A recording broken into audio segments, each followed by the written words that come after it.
Halo Sobat Renda semuanya, gimana kabarnya? Semoga dalam keadaan sehat walafiat ya. Nah, kali ini saya senang banget. Kenapa? Karena kita bakal ngebahas salah satu jenis investasi reksadana yang paling banyak diminati untuk sebagian Sobat Renda dan paling banyak ditanyain mungkin ya. Nah, nanti kita bakal ngebahas nih, kita bakal bongkar semuanya. Apa sih yang bakal saya bahas kali ini? Yang dibahas kali ini adalah reksadana syariah. Apa aja keunggulannya? Apa aja perbedaan dengan reksadana konvensional? Nanti bakal dijawab oleh Mbak Desi nih. Halo Mbak Desi. Halo Mas Boleh Zaki. dong? Iya, boleh dong perkenalkan dulu nih ke Sobat Renda semuanya nih Mbak Desi. Halo Sobat Rendra, perkenalkan saya Desinta, RM dari Panin Asset Management. Saya telah bergabung selama kurang lebih 2 tahun di Panin Asset Management dan sudah ada di industri keuangan selama 8 tahun. Oke, kita balik lagi nih Mbak Desi tentang reksadana syariah. Apa sih reksadana syariah itu? Boleh dijelaskan Mbak Desi? Oke, jadi reksadana syariah ini merupakan wadah untuk menghimpun dana dari masyarakat.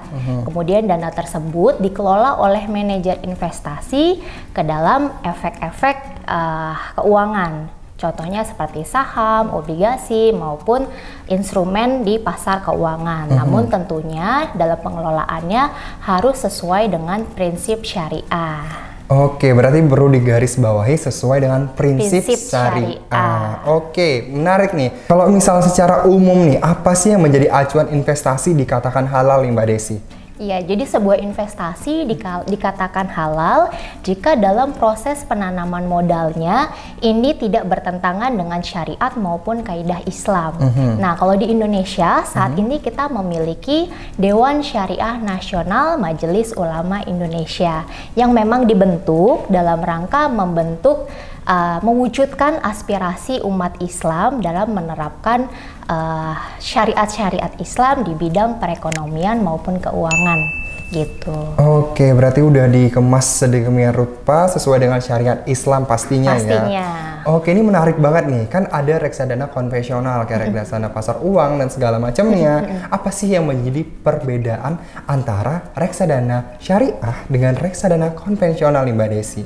Iya, jadi kalau kita lihat nih sebenarnya reksadana syariah agak mirip-mirip ya, cuman ada nih perbedaannya. Jadi kalau kita lihat reksadana konvensional ini teknik pengelolaannya tidak berbasis syariah ya, gitu. Tapi kalau reksadana syariah otomatis harus dikelola sesuai dengan prinsip syariah.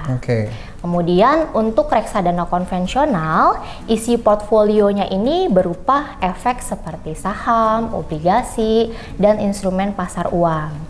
Kalau di reksadana syariah, isi portfolionya ini berupa efek seperti saham, tapi sahamnya harus syariah. Gitu. Terus kalau obligasinya yang syariah. Biasanya kita sebutnya sukuk. Sukuk, benar. Gitu. Kemudian ada instrumen pasar uang syariah. Jadi misalnya deposito di bank-bank syariah. Gitu. Kemudian yang selanjutnya di reksadana konvensional ini tidak ada mekanisme cleansing. Tapi kalau di reksadana syariah ini memiliki mekanisme cleansing atau pembersihan dari kekayaan yang non halal. Gitu. Jadi dibersihin ya. Kemudian di yang terakhir reksadana konvensional ini tidak memiliki dewan pengawas syariah. Nah, kalau reksadana syariah itu wajib harus memiliki dewan pengawasnya. Gitu. Berarti lebih secure ya? Lebih secure karena diawasi oleh 2 sekaligus. Benar. Terus kalau misalnya cara kerja reksadana syariah itu seperti apa sih? Terus keuntungan yang didapatkan tuh dari mana tuh Mbak Desi? Jadi tadi seperti yang udah kita bahas ya, dari karakteristik reksadana syariah tadi, kita bisa lihat teknik pengelolaannya itu, misalnya contohnya kalau bikin reksadana saham. Nah, saham yang dipilih itu harus sesuai syariat Islam. Jadi jenis kegiatan usahanya itu tidak boleh yang melibatkan perjudian. Kemudian jual beli barang tapi wujudnya nggak ada, itu juga nggak boleh. Kemudian jasa keuangan ribawi, ya misalnya saham-saham bank konvensional. Kemudian memproduksi, mendistribusikan atau memperdagangkan barang atau jasa yang zatnya ini bisa dikatakan haram. Contohnya misalnya kayak saham minuman keras ya. Benar. Itu juga nggak boleh. Selain itu, perusahaan yang dipilih itu juga harus memenuhi rasio keuangan. Oke. Contohnya, total hutang yang berbasis bunganya itu tidak boleh lebih dari 45% dari total aset yang dimiliki. Kemudian untuk total pendapatan bunga dan pendapatan tidak halalnya, ini kalau dibandingin sama revenue-nya tidak boleh lebih dari 10%. Gitu. Kemudian dari tadi aku udah mention ya kalau ada yang namanya mekanisme cleansing. Benar. Nah, apa sih mekanisme cleansing itu? Nah, jadi di reksadana syariah ada proses cleansing di mana kita memisahkan pendapatan yang bisa dikatakan tidak halal atau mengganggu proses halalnya itu. Contohnya, kalau kita berinvestasi di reksadana, dananya ini kan disimpan di bank kastedian ya. Benar. Nah, seperti yang kita tahu, saat ini bank kastedi ini masih dikelola oleh bank umum ya, belum ada yang syariah. Nah, dana yang mengendap di bank kastedi ini pasti dapat bunga dong, walaupun mungkin jumlahnya tidak signifikan ya, masih kecil. Nah, pendapatan bunga tersebut tidak bisa diakui sebagai pendapatan bunga bagi reksadana syariah. Jadi pencatatannya harus dipisah. Gitu. Kemudian ada lagi misalnya sebuah perusahaan sudah masuk nih di daftar efek syariah, sahamnya sudah memenuhi kriteria yang tadi, tapi ternyata seiring berjalannya waktu dia ngambil hutang tambahan.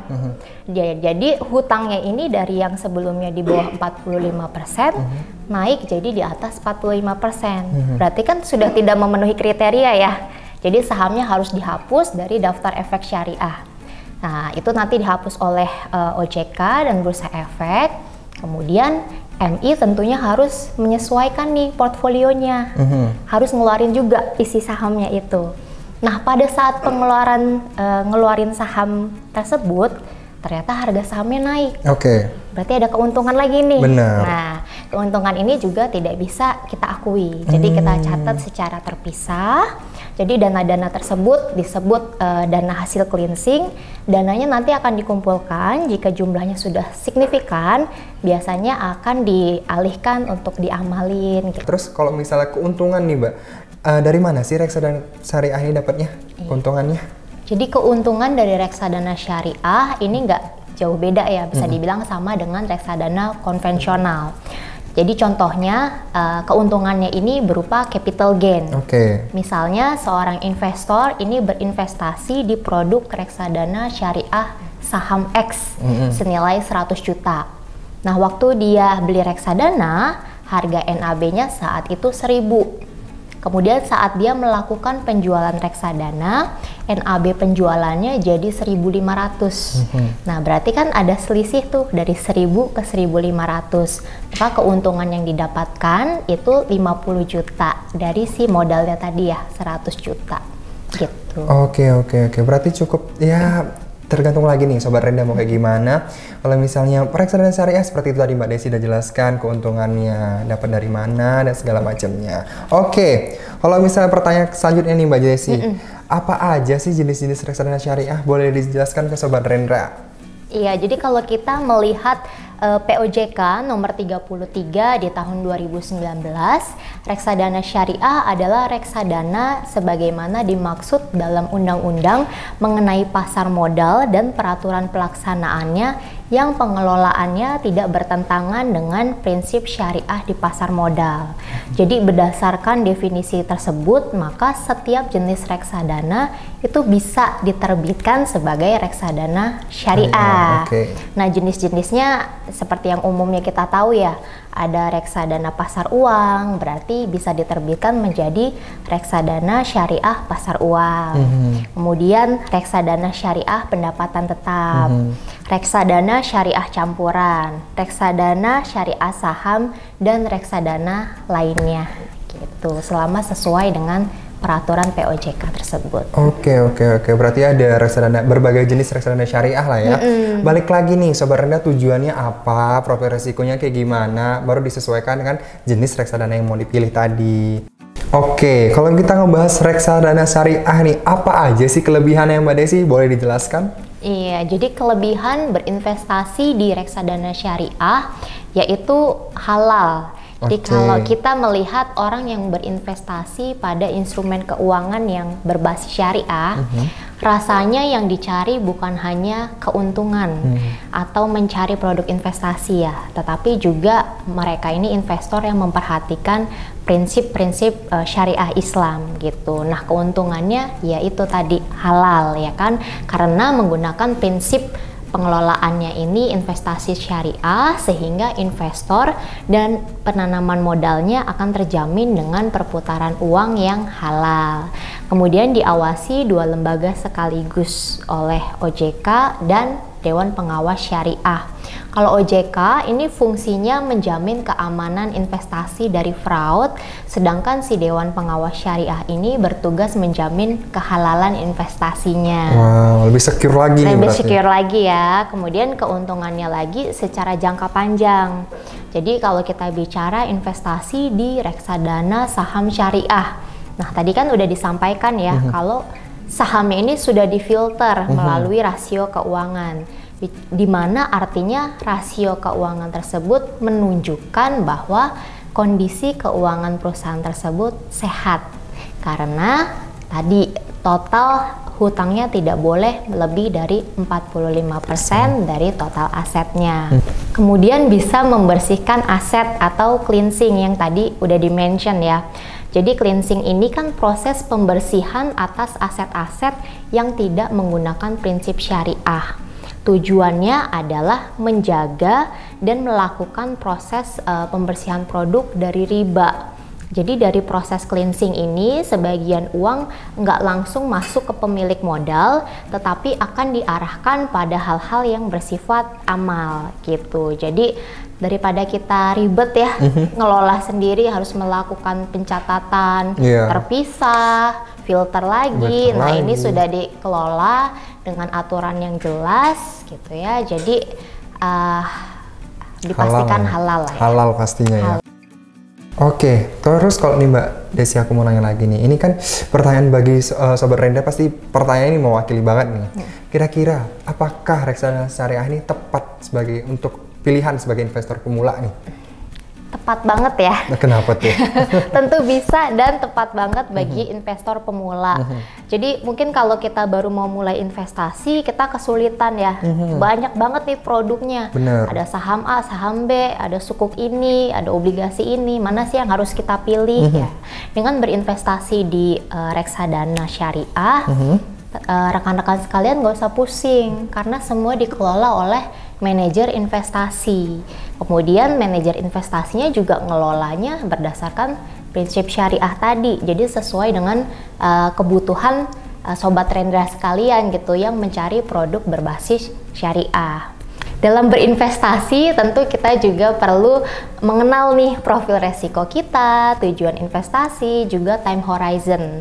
Jadi setelah kita mengenali diri kita sendiri, baru nih Sobat Rendra pilih mana sih produk investasi yang paling sesuai dengan diri kita. Oke, tuh balik lagi ke Sobat Rendanya, mau pilih investasi kayak gimana, tujuannya apa, tuh balik lagi ke Sobat Renda semua. Kalau misalnya akad jual beli reksadana syariah nih Mbak Desi, mengacunya tuh pada apa sih Mbak?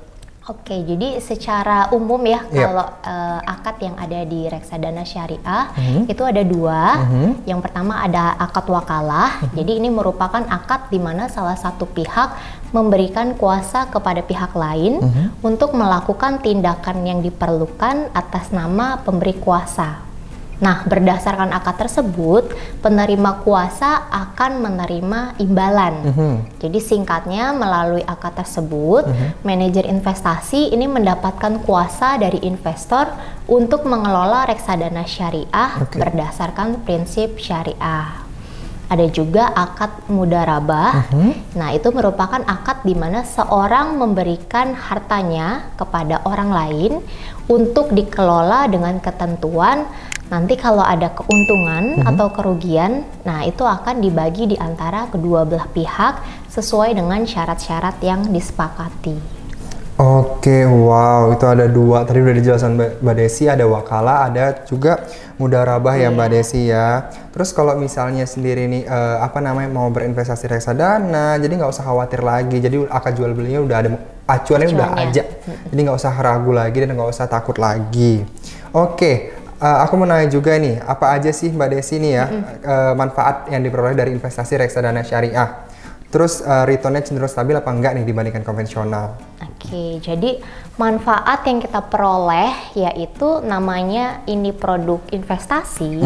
Nah, manfaatnya pasti ini bisa digunakan Sobat Rendra sekalian sebagai kendaraan untuk mencapai tujuan keuangannya. Wow. Ya kan, pasti masing-masing dari kita punya tujuan keuangan, ya kan? Ada yang mau pensiun, ada yang mau pensiun di Bali, ada yang mau pensiun di Hawaii, ya kan? Otomatis persiapan dananya beda ya.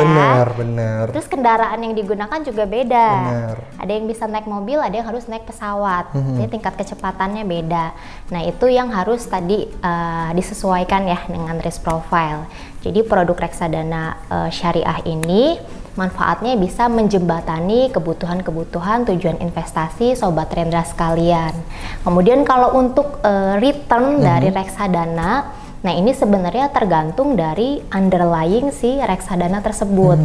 Jadi kalau reksadana saham, underlyingnya kan saham. Benar.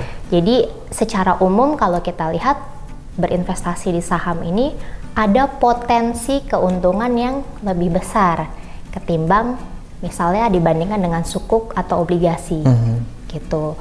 Cuman dengan potensi imbal hasil atau return yang tinggi tersebut tentu akan diikuti oleh resiko.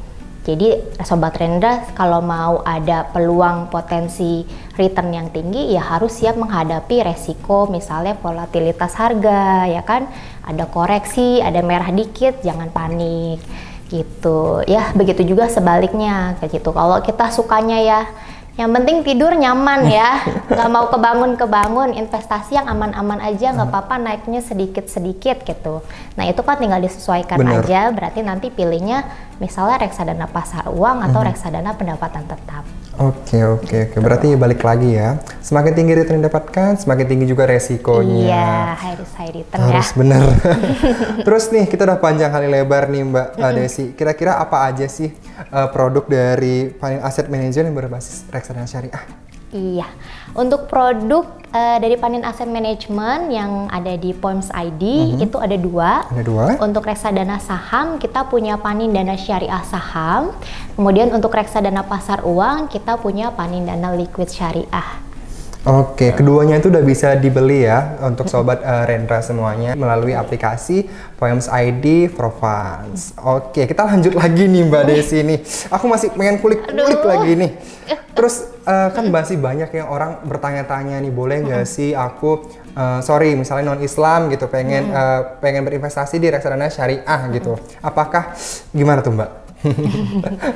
Jadi ya tadi ya sebelumnya sudah dijelasin juga, walaupun namanya reksadana syariah dikelola dengan prinsip syariah, tapi produk ini terbuka untuk umum. Jadi siapapun yang mau memiliki produk reksadana syariah itu boleh banget. Jadi kita tidak mengkhususkan produk ini ya gitu. Nggak ada spesifik tertentu karena bisa dibeli langsung sama siapapun di Poems ID pastinya. Terus aku juga mau nanya lagi Mbak Desi, ada nggak sih misalnya tips and trick nih berinvestasi bagi pemula deh? Untuk ala Mbak Desi ini gimana tuh? Yang baru terjun di dunia investasi pasar modal, khususnya reksadana ya? Ya, jadi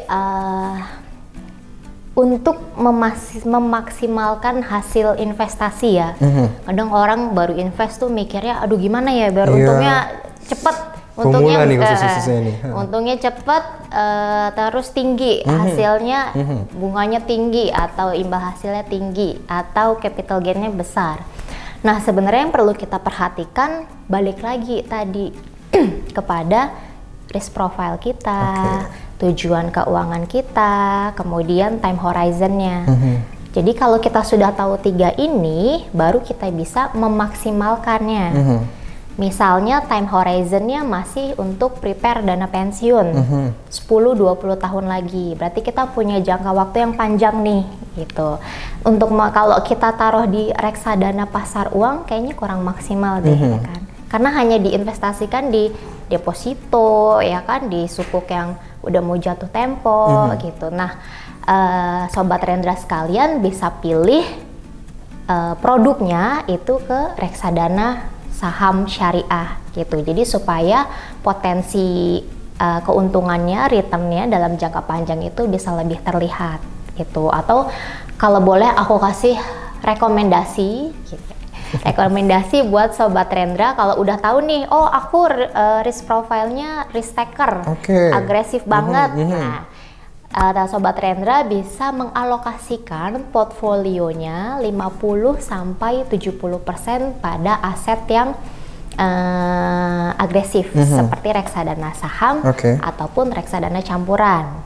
Tapi kebalikannya, oh saya safe player nih, nggak mau yang terlalu ngebut, nggak mau, yang penting tidurnya nyenyak. Nah itu kebalikannya, jadi bisa taruh 50-70% pada aset-aset seperti reksadana pendapatan tetap atau reksadana pasar uang. Kemudian sisanya kalau berani ya baru ditaruh tuh porsi kecilnya ke reksadana saham. Wow, wow, banyak banget ilmu yang didapatkan loh hari ini Sobat Rendra dari Mbak Desi loh, luar biasa loh. Nggak nyangka kita dari awal yang nggak mungkin tahu tentang reksadana syariah itu apa, atau yang baru tahu reksadana syariah, jadi lebih tahu nih lebih dalam lagi kayak gimana sih seluk-beluknya reksadana syariah. Nah, denger-denger nih Mbak Desi katanya ada pantun nih, boleh untuk disampaikan ke Sobat Rendra Kak? Iya, jadi pantunnya nih aku siapin khusus ya, supaya Sobat Rendra nih semangat buat berinvestasi. Pasti. Neng Aisyah ngelihat gajah. Cakep. Investasi syariah membawa berkah. Berkah. Wah, terima kasih Mbak Desi atas waktunya. Terima kasih, Sampai jumpa Mas ya Zaki. di reksadana aku selanjutnya. Bye. Bye.